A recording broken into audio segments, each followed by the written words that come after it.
Le dénouement d'une affaire judiciaire hors norme.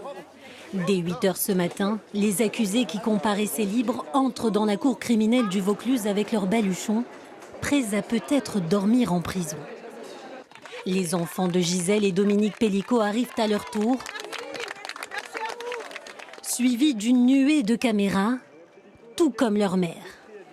Au total, 350 journalistes sont présents pour le délibéré.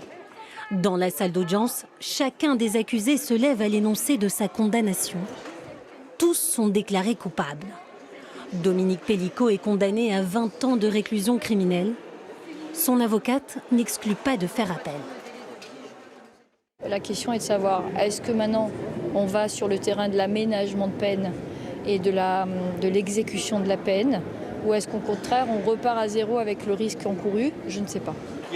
Pour les autres condamnés, les peines prononcées vont de 3 à 15 ans de réclusion criminelle, en deçà des réquisitions. Aujourd'hui, nous sommes dans le cas où finalement ces décisions s'inscrivent dans la tradition de ce qui est décidé par les cours criminelles et les cours d'assises françaises. On aurait pu, nous, en défense, attendre peut-être encore un effort de la part de la cour criminelle s'ils avaient pu retenir l'altération du discernement. Pour les proches des condamnés, ces peines sont jugées injustes malgré tout. Je suis beaucoup de colère parce que c'est le fait que on n'a pas été écoutés. Tous ces accusés, ils ont été pris comme si c'était des personnes qui n'avaient pas de famille. Oui, je m'attendais à cette peine par rapport à l'histoire, par rapport à tout ça, mais je sais pas, au fond de moi, j'avais un petit espoir. À la fin de l'audience, Gisèle Pellicot s'avance et livre ces quelques mots après plus de 3 mois de procès.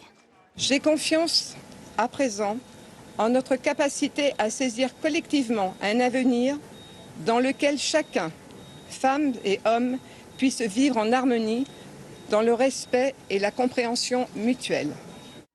Un procès historique au cours duquel la volonté sans faille de cette femme, devenue une icône, a permis d'éveiller les consciences.